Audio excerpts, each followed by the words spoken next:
안녕하세요. 윤석기 목사의 그림 같은 말씀 묵상입니다. 오늘은 그 두 번째 시간입니다. 예수님과 가나안 여자라는 제목의 그림을 함께 살펴보겠습니다. 이 그림의 화가는 피터르 라스트만이고요.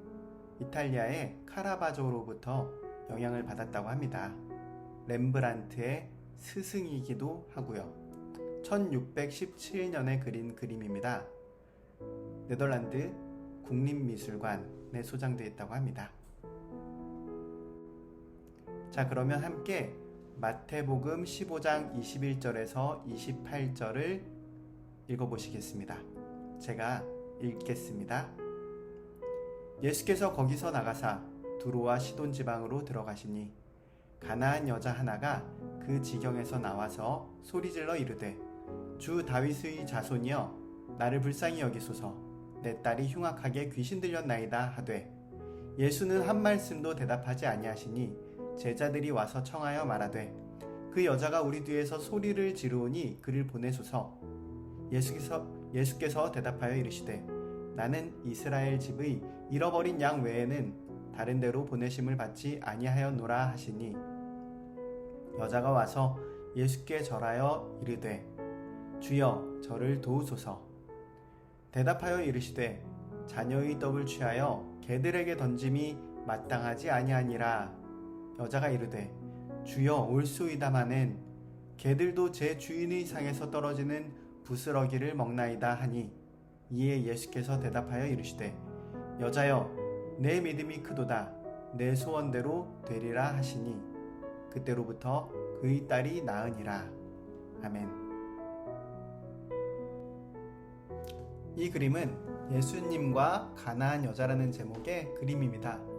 그림의 화가는 피터르 라스트만이라고 네덜란드 화가인데요.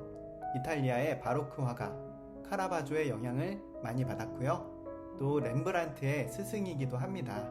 그래서 그런지 이 그림 역시 카라바조나 렘브란트처럼 빛과 어둠을 통해서 그림의 의미를 밝히는 기법을 쓰고 있어요. 빛과 그림자, 이게 바로 그림을 해석하는 데 있어서 키포인트가 된다는 것이죠. 그림의 요소를 하나하나 말씀과 함께 묵상해 보겠습니다. 예수님 뒤쪽으로 성벽 그리고 성루가 보이는데요. 굉장히 어둡고 다 훼손돼서 부서져 있습니다. 이 지역이 두로와 시돈 지역이라는 것을 상징하고 있는 것 같아요. 예수님은 두로와 시돈 지방으로 들어가셨습니다. 이 두로와 시돈 지방은 이스라엘 입장에서는 북쪽에 있는 외국이고요. 또 지금의 현재 레바논 해안가에 위치한 해상 무역 도시입니다. 구약 성경의 예언자들은 이 두로와 시돈을 너무 교만하고 또 하나님을 대적하는 도시라고 많이 책망을 했죠. 그리고 또 이 지역은 이방인 지역이었기 때문에 유대인들은 이 지역으로 넘어가지 않았어요. 왜냐하면 이곳에 사는 이방인들이 부정하고 이들이 먹는 음식이 부정하다고 생각했기 때문입니다. 그래서 유대인들은 이 지역 길로는 가지 않았습니다. 그런데 우리 예수님은 경계를 넘어서서 유대인들이 설정한 경계를 넘어서서 바로 이 두로와 시돈 지역으로 찾아오셨습니다. 예수님은 경계를 넘는 예수님입니다. 이 지역에 왔을 때 수많은 사람들이 예수님을 찾아왔을 거예요. 이 경계 바깥에도 고통받는 사람들이 있었고요. 예수님의 소문을 듣는 사람들이 있었습니다. 그래서 이 어두운 성벽 아래쪽에 수많은 사람들이 그려져 있고요. 또 자세히 보면 예수님과 왼쪽 아이들 사이에 뒤쪽으로 그 손수레 같은데 태워져서 예수님 앞에 나오고 있는 환자가 그려져 있기도 합니다.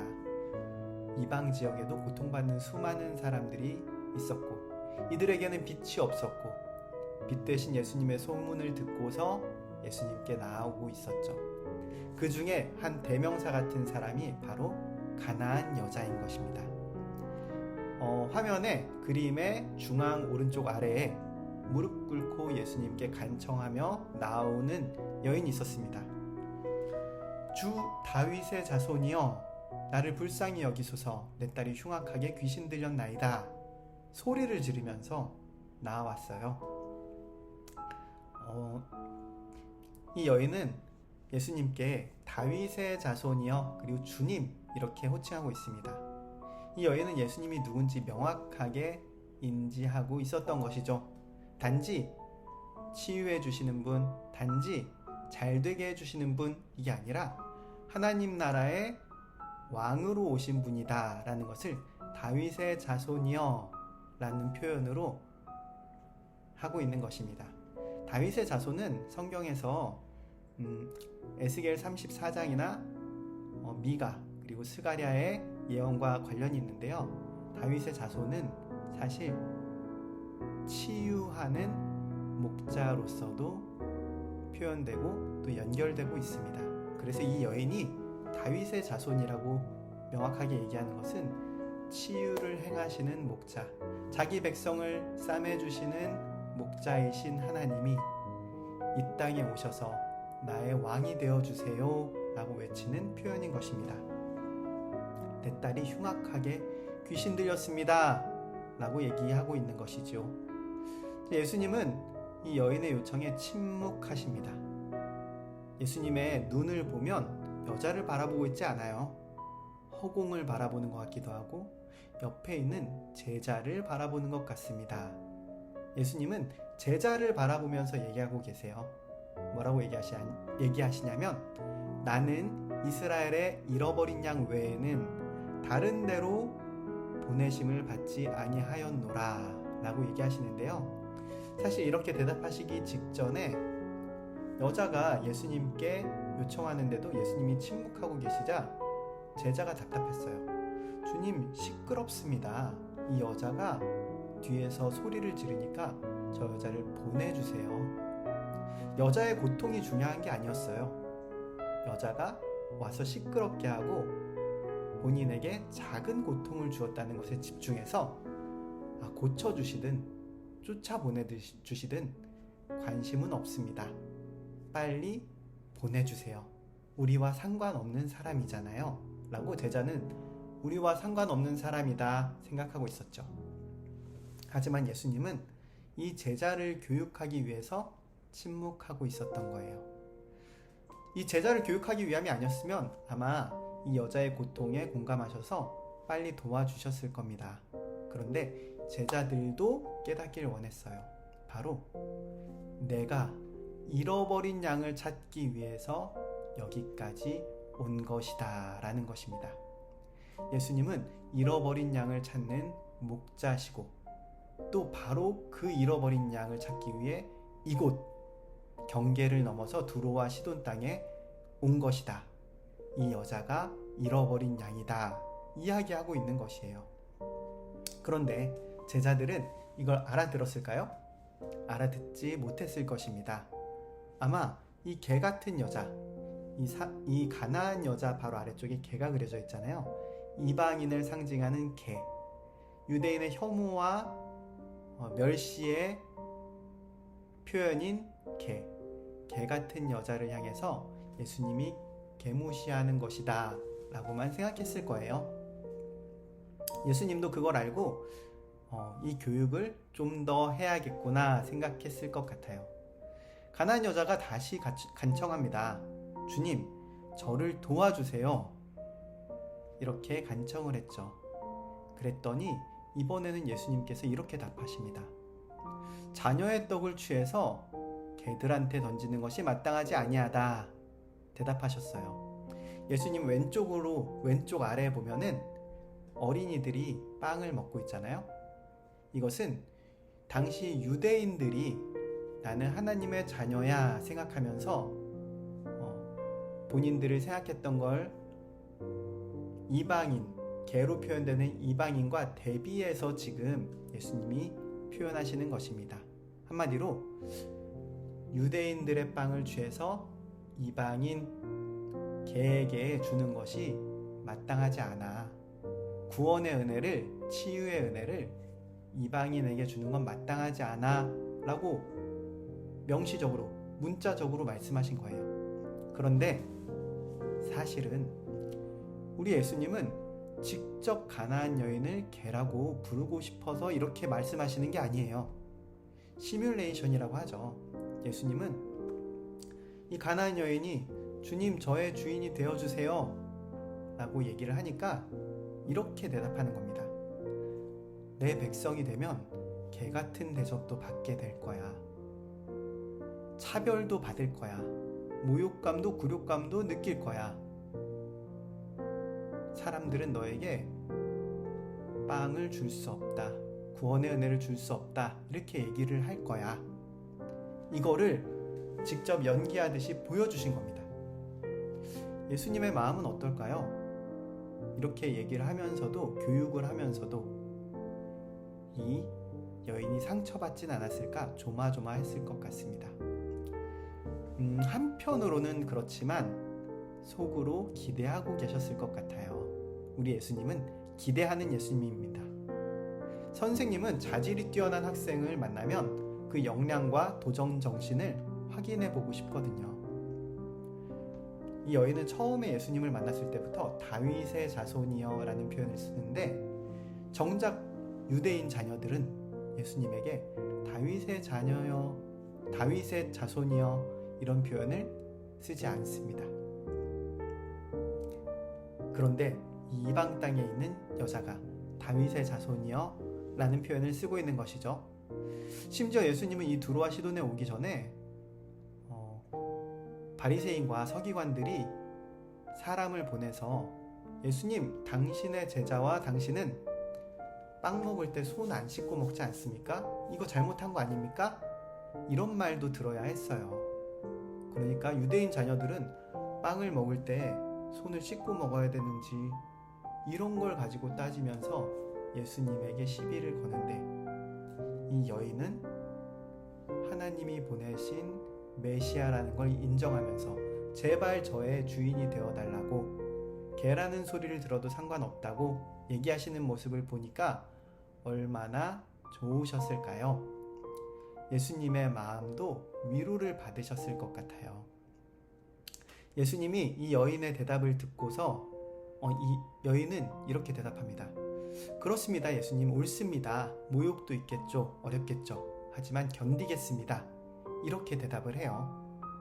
가나안 여자 역시 반대를 넘어서고 예상 가능한 모든 어려움을 넘어서는 사람입니다. 예수님이 마지막으로 대답하십니다. 오 여자여, 너의 믿음이 크다. 너의 소원대로 되리라. 원문에는 감탄사 오가 있습니다. 예수님은 위로받는 예수님이세요. 예수님 얼마나 위로를 받으셨을까요? 위로받는다는 그 사실에 저 역시 위로를 받습니다. 우리 예수님 역시 강철 인간이 아니신 거예요.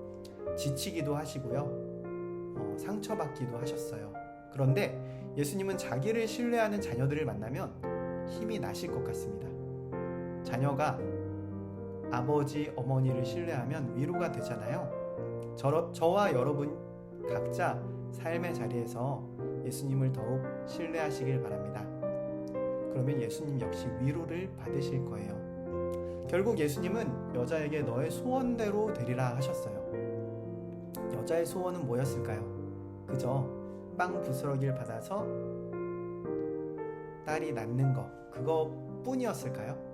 아니죠. 예수님이 주인이 되어주셔서 본인을 한 식구 삼아주시고, 그리고 빵을 함께 먹으며 삶의 생명과 질서가 가득하게 되는 것, 그리고 딸도 함께 치유를 얻게 되는 것, 그 모든 것을 함께 원했고 얻게 된 것입니다. 이 그림에 보면은 우리를 향해서 쳐다보고 있는 오른쪽 사람이 있어요. 이 사람은 누굴까요? 저도 모르겠습니다. 혹시 화가가 아닌가 싶기도 하고요. 아니면 바리새인과 서기관 같은 율법학자가, 혹은 바리새인과 서기관 같은 율법학자가 우리를 쳐다보는 것인가 싶기도 하고요. 혹은 성경책을 들고 선 누군가가 우리를 보고 있는 것 같기도 합니다. 누구인지 정확히 알 수는 없습니다. 하지만 이건 확실해요. 우리는 어떻게 할 것인지를 물어보고 있는 것 같아요. 성경책을 끼고 사는 너희는 어떻게 할 거니? 이런 상황에 물어보고 있는 것 같아요. 가나안 여자가 오늘날에는 없습니까? 아니죠. 이 그림은 말하고 있습니다. 오늘날에도 가나안 여인이 있다. 그리고 옷을 갈아입고 나타난다는 것을요. 때로는 장애인의 옷으로, 때로는 여성의 옷으로, 때로는 성소수자의 옷으로, 그리고 때로는 저와 여러분 역시 이 가나안 여인의 처지가 되어서 예수님 앞에 나타난다는 것을 이 그림이 말해주고 있는 것 같아요. 여러분 역시 각자 삶에 문제가 있지 않습니까? 마음과 몸이 병들어 있지 않습니까? 그런데요, 우리가 외면적인 그 눈앞에 나타난 문제의 치유만을 구할 게 아닙니다. 그것보다 우선해서 하나님의 통치가 우리 삶에 온전히 임하기를 전심으로 구해야 하는 것입니다. 그러면 경계를 넘어서는 예수님의 사랑이 반드시 찾아옵니다. 먼 곳에 있는 것 같지만 찾아옵니다. 그분은 잃어버린 양을 찾아오는 분이거든요. 여러분과 저 같은 잃어버린 양을 찾아오시는 분이십니다. 그리고 그분의 제자들을 통해서 여러분들을 찾아올 것입니다. 그러면 그 사랑에 여러분 꼭 응답하시길 바랍니다. 설사 여러분의 앞길에 어려움이 있더라도, 때로는 차별과 모욕감을 경험하더라도 하나님 나라 백성답게 살겠다고 결단해 보시기 바랍니다. 예수님은 여러분에게 위로를 받을 것입니다. 그분은 여러분을 끝까지 책임지시는 분이십니다. 그분을 신뢰하고 모든 것을 던져보시기를 바랍니다. 이것으로 오늘의 묵상을 마치겠습니다.